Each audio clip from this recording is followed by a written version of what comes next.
All right, first hand, pocket tens. Okay, we're definitely gonna be ISOing here. We're gonna go a little bit larger. This guy's limping. He's probably a weaker player. He might call a little too often. And we're out of position, so I like going up a bit with tens.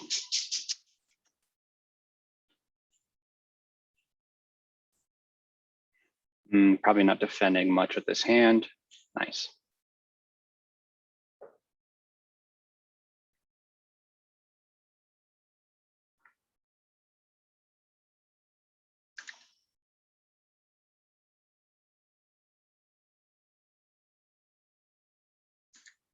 Nah, that one's close.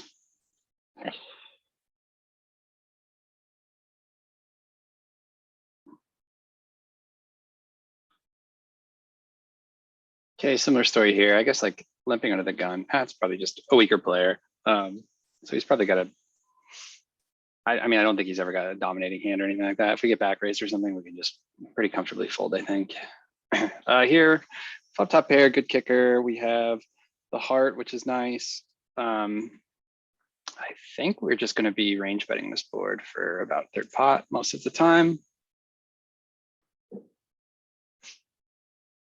Okay, the four maybe slightly improves him. I think he's more weighted towards like some pocket pairs and 8x than four. I don't know what fours he has in his limping range. So we're just gonna continue value betting. Maybe he's got a king and we can just own him.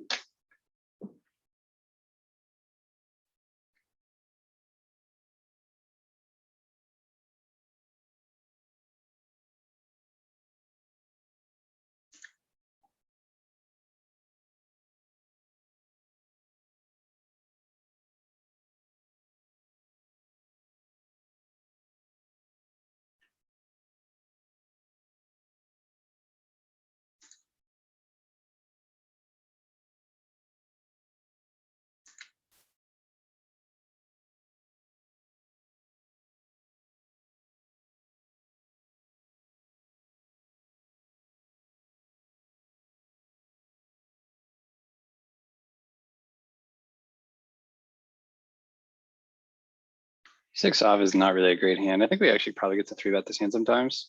Definitely, like, I really kind of hate calling with this hand, so we are going to three bet.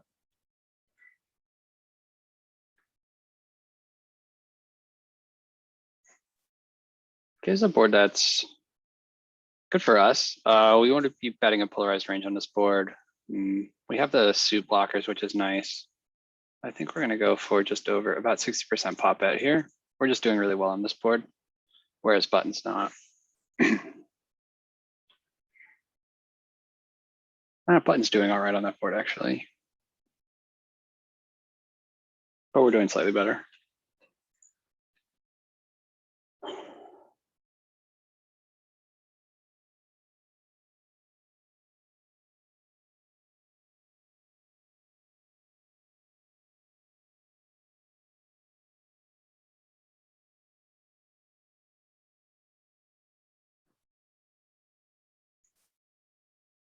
Here, we're going to open.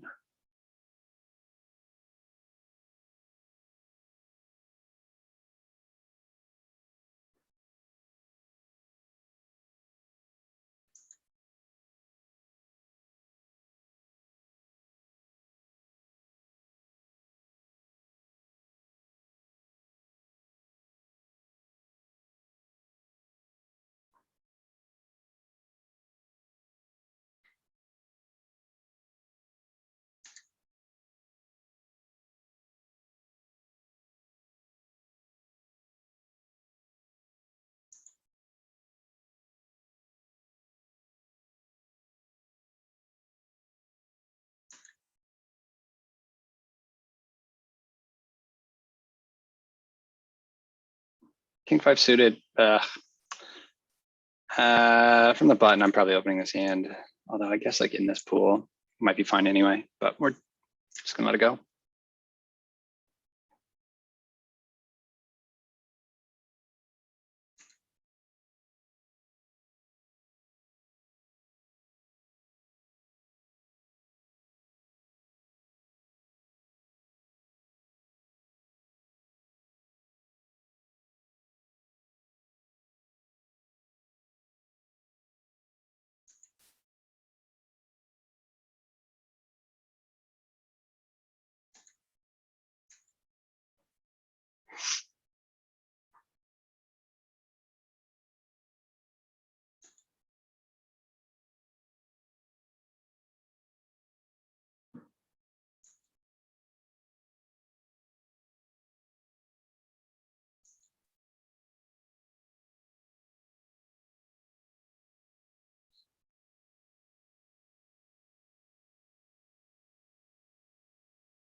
Yeah, when he limps, we're definitely gonna be raising here.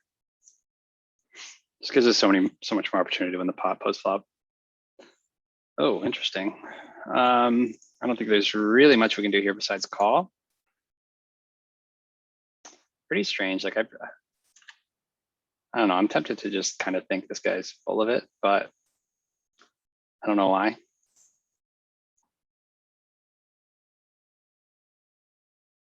Okay, he checks. Kind of near the top of our range here on this board. I think we do want to start building the pot maybe here. I don't know. I'm sort of torn between bet and check. Bet small seems okay. Check raise again. Interesting. I guess like king queen would make some sense. Ace king would make some sense.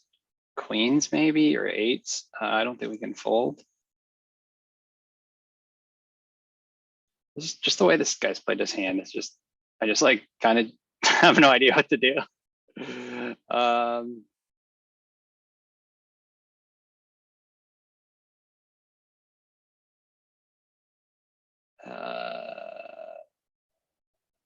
I don't know. That's an interesting card. We block Jack 10. It makes some sense for him to have flush.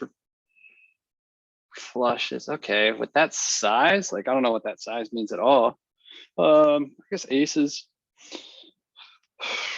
Yeah, I mean, I just don't think we can fold. We're getting such a good price. We need like to be good 1 out of 5 times. I think we're just calling. 10 Jack.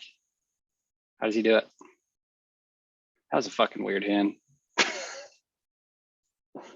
Oh man.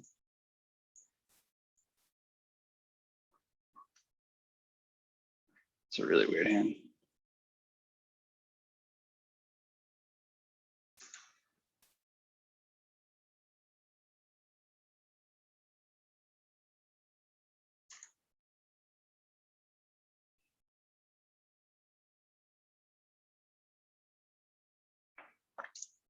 Gonna be opening this. This is pretty borderline.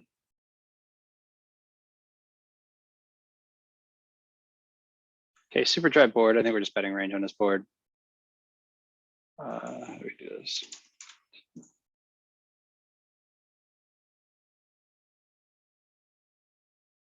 Okay, we check raised. We have jack high. Pretty weak back doors. Not much going for us. We're just gonna let it go. But I think pulls under check raising also. So I think it's fine to maybe overfold the check raises even. Okay, here we'll be 3-betting.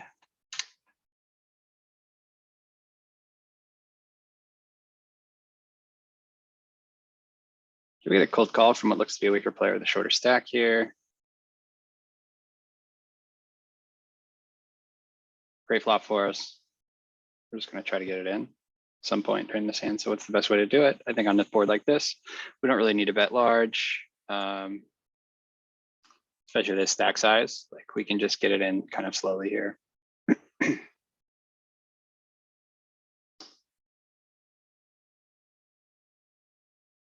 Okay, now it's kind of, he's got an awkward size here. Do we just jam?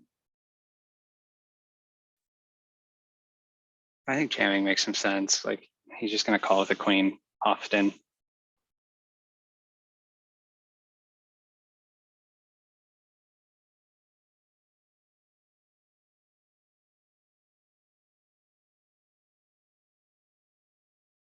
Maybe we should bet the flop a little bit bigger, make the jam a little smaller.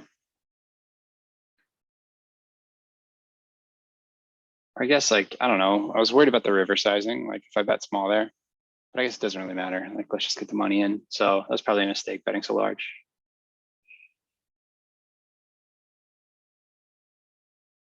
Getting an amazing price, but I don't really like playing these easily dominated offsuit hands. But I think at 8-1 or whatever, don't really have a choice. We're just gonna have to be kind of cautious. This is why these hands are tough, because you flop a top pair hand like this and like against 4 people and who knows where you stand really. I guess yeah. Okay, so he bets half pot.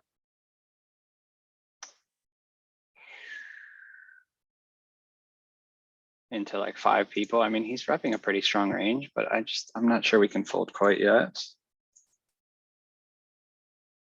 I guess he's repping like king, queen plus, or diamonds, or I don't know, maybe he's got a hand like 8-9 or something like that. That's just going crazy for some reason. I don't think he really ever has.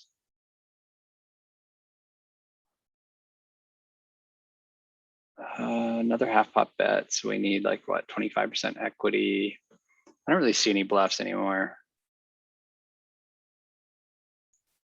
I don't know. I think he just had to be going crazy with a random hand for us to be able to profitably call there.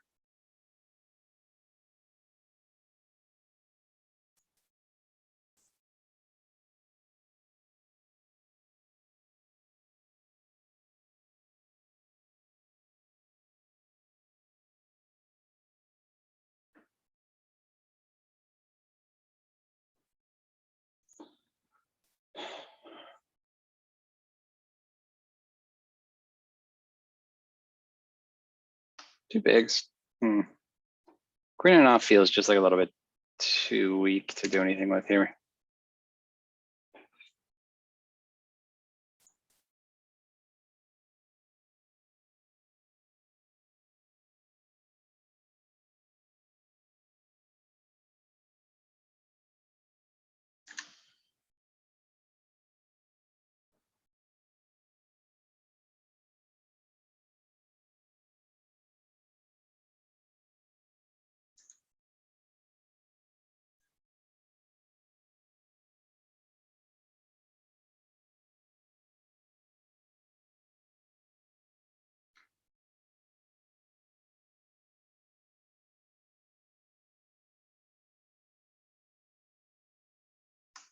So open 3-bet, we're just gonna let this hand go. Sad day, sad day. Like defending that hand out of the big blind for sure.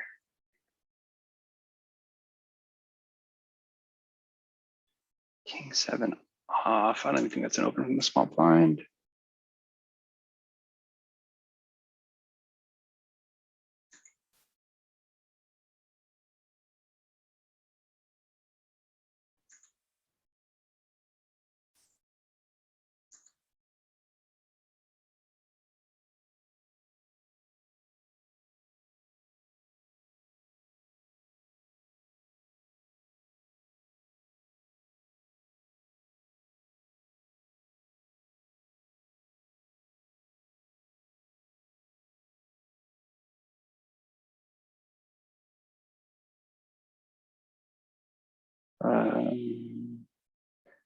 ISO, like I think if we call it would cause like cascading calls. But like playing those small pocket pairs out of position against 3 others, I don't think they perform all that well. There's always a chance, slim chance, albeit that we get set over set in those types of situations. It just sucks. Like if someone's getting set over set there, it's going to be us.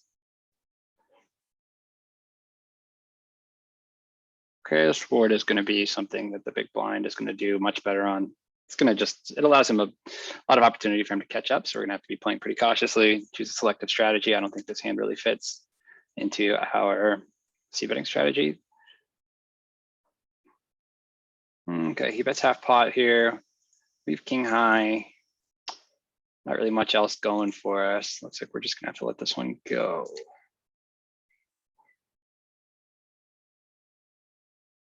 And that's fine because we'll have like aces there sometimes.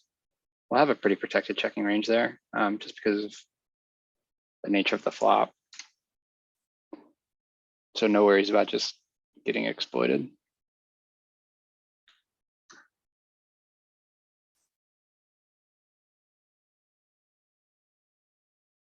Okay, out of position here, we're just gonna be playing pretty cautiously once we get cold called on the button and we open under the gun.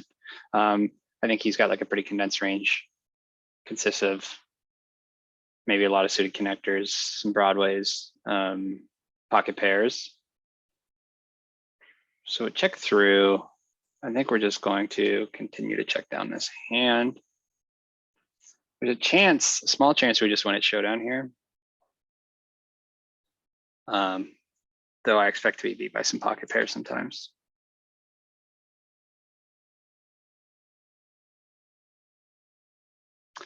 Interesting. So for him to bet here, okay, we need 30% equity, hands that make sense. Like I think he's betting a 10 on the flop. He's probably betting a straight on the turn. Is he going to be value betting pairs?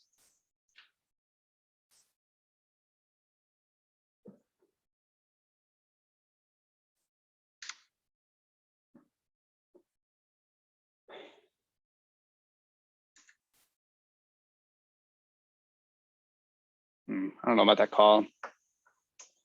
I guess, yeah, it's really easy for him to be over bluffing there. All right, I'm gonna sit out.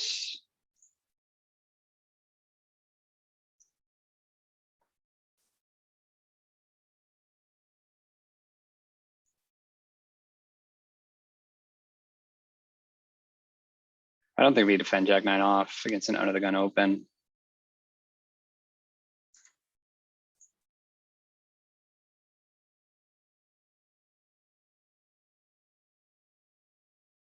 Pretty nitty with our offsuit hands, especially against early position opens.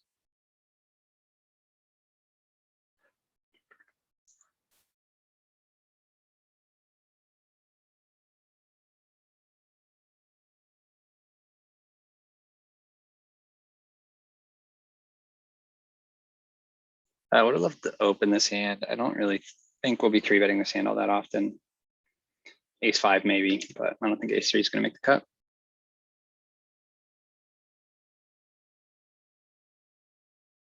Queen 8 suited from later position, we'd be opening.